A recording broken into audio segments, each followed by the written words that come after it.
Hello student, আজকে তোমাদের একটা টপিক বোঝাবো। টপিকটা হচ্ছে conformational isomer. So conformational isomer is a type of stereo isomer. So stereo isomerism কাকে বলে আমরা জানি। স্টিরিও আইসোমারিজম হচ্ছে বেসিক্যালি একটা 3 ডাইমেনশনাল আইসোমারিজম।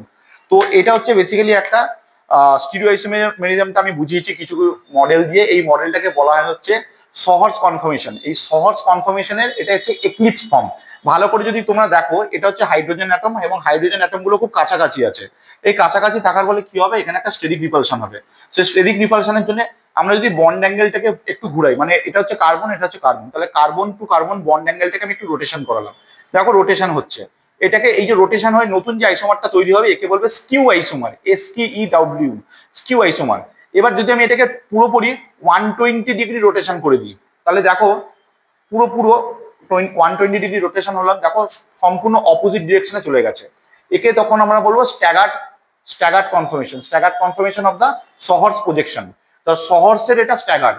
আবার যদি আমি এটাকে 120 ডিগ্রি ঘুরিয়ে আমি আবার আগের জায়গায় নিয়ে আসি, তখন এটাকে আমি কি বলবো, তখন আমি এটাকে বলবো হচ্ছে এক্লিপস কনফর্মেশন। এক্লিপস কনফর্মেশন যেটা দেখাচ্ছি, এটা প্রচন্ড আনস্টেবল হয়, বিকজ এখানে এই যে বন্ডগুলো আছে, বন্ডগুলো থেকে যে এখানে হাইড্রোজেন অ্যাটম গুলো আছে, এই হাইড্রোজেন অ্যাটমের মধ্যে কন্টিনিউয়াস রিপালশন হয় বলে। তাহলে একটা জিনিস আমরা বুঝবো যে আমরা যদি কার্বন কার্বন বন্ডের যদি রোটেশন করাই, এটা ইনফাইনাইট নাম্বার অফ রোটেশন হতে পারে। এই ইনফাইনাইট নাম্বার অফ রোটেশন করালে এখানে কি হতে পারে, যতগুলো রোটেশন হবে নতুন করে যে স্ট্রাকচারটা তৈরি হবে 3 ডাইমেনশনাল স্ট্রাকচার, তাকে বলবো হচ্ছে আমরা কি বলবো, তাকে আমরা বলবো বেসিক্যালি হচ্ছে স্কিউ আইসোমার। আর একদম 120 ডিগ্রি রোটেশন যখন করে ফেলবো, তখন আমরা তাকে বলবো হচ্ছে স্ট্যাগার্ড কনফর্মেশন। ক্লিয়ার? আবার 120 ঘুরে আসবে যখন, তাকে বলবো আমরা কি, তাকে আমরা বলবো হচ্ছে বেসিক্যালি হচ্ছে এক্লিপস কনফর্মেশন। আচ্ছা, দেখো আমরা আরেকটা মডেল নিয়েছি। এটা বেসিক্যালি এটা হচ্ছে নর্মাল বিউটেন। এটা হচ্ছে একটা কার্বন, এটা একটা কার্বন, এটা একটা কার্বন, এটা কার্বন। এটা কি আছে, CH3, তারপর CH2, CH3। মডেলে ভালো করে বোঝা যাচ্ছে, সাদা যেগুলো আছে প্রত্যেকটা হচ্ছে হাইড্রোজেন। দেখো এটা যে সহর্স প্রজেকশন আছে, সহর্সের এটা এক্লিপস ফর্ম। এই সহর্সের যে এক্লিপস ফর্মটা আছে, তাতে দেখো দুটো মিথাইল গ্রুপ কিন্তু একদম কাছাকাছি আছে। এই দুটো মিথাইল গ্রুপ কাছাকাছি থাকার ফলে প্রচন্ড স্টেরিক রিপালশন হবে। এই স্টেরিক রিপালশনের জন্য এই যে সহর্সের যে প্রজেকশনটা আছে, সহর্সের যে এক্লিপস ফর্মটা হচ্ছে খুব আনস্টেবল। আমি আবার এখানে বন্ডটাকে রোটেশন করাচ্ছি, একটু একটু করে রোটেশন যদি করাই, তাহলে একটা একটা করে নতুন একটা আইসোমার পাবো, যেগুলোকে আমি স্কিউ আইসোমার বলবো। আমি আগের মডেলটাতে তোমাদের বুঝিয়েছি, এটা একটু বড় মডেল।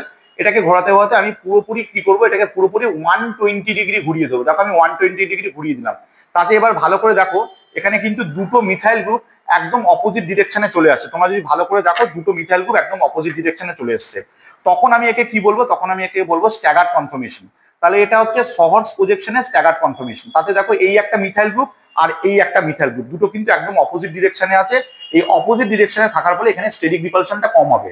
তাহলে এই যে স্ট্যাগার্ড কনফর্মেশনটা আমি দেখাচ্ছি, স্ট্যাগার্ডটা কিন্তু অনেক স্টেবল কনফর্মেশন। এবার আমি আবার এই কার্বন কার্বন বন্ড, মানে আমি যদি দেখি এটা কার্বন 1, কার্বন 2, কার্বন 3, কার্বন 4, তাহলে কার্বন 2 এন্ড কার্বন 3 বন্ডের মধ্যে আমি আবার রোটেশন করাচ্ছি। রোটেশন করাতে করাতে আবার 120 ডিগ্রি রোটেশন করলাম, আবার কাছাকাছি চলে এলো। মিথাইল গ্রুপ দেখো কাছাকাছি চলে এসছে, কাছাকাছি আসার পরে এখানে দেখো রিপালশন হচ্ছে। তাহলে এই রিপালশনের জন্য তখন আবার আনস্টেবল হয়ে যাবে। দেখো এখানে একদম কাছাকাছি চলে এসছে। এই যে কাছাকাছি আসার পরে কি হয়েছে, আবার এক্লিপসে চলে এসছে। এই যে এক্লিপসে চলে এসছে, এই এক্লিপসে আসার পরে আবার এখানে কিছু প্রচন্ড আনস্টেবিলিটি চলে আসছে বিকজ অফ রিপালশন। তাহলে এই রিপালশনটাকে যাতে না হয়, তারা কি করবে, carbon 2 and carbon 3 bond rotation হবে, ওই চেষ্টা করবে কম্পাউন্ডটা সবসময় এই যে সহর্সের স্ট্যাগারে থাকার। এই স্ট্যাগারে থাকার পরে কি হবে, দেখো এই একটা মিথাইল গ্রুপ, এই একটা মিথাইল গ্রুপ পুরো অপোজিট ডিরেকশনে আছে। অপোজিট ডিরেকশনে থাকার ফলে এখানে রিপালশন কম হচ্ছে। তাহলে এটা হচ্ছে স্টিরিও আইসোমেরিজম। এবং স্টিরিও আইসোমেরিজম এটা হচ্ছে কনফর্মেশনাল আইসোমার। তো আশা করি তোমরা সবাই বুঝতে পেরেছো কনফর্মেশন আইসোমার কাকে বলে। তা আমি আজকে তোমাদের বেশি দুটো মডেল দিয়ে দেখালাম। একটা হচ্ছে দেখালাম হচ্ছে বিউটেন, এটা হচ্ছে নর্মাল বিউটেন, আর এটা হচ্ছে ইথেন। তো ক্লিয়ার হয়েছে তোমাদের ভিডিওটা। তার নেক্সট ভিডিওতে আমি আরো কিছু মডেল দিয়ে তোমাদের বোঝাবো, যাতে তোমাদের বেসিক্যালি স্টিরিও আইসোমেরিজম এবং স্ট্রাকচারাল আইসোমেরিজম গুলো বুঝতে সুবিধা হয়। তো আশা করি তোমাদের ভিডিওটা ভালো লেগেছে। তো ভিডিওটা ভালো লাগলে ডেফিনেটলি চ্যানেলটা সাবস্ক্রাইব করবে।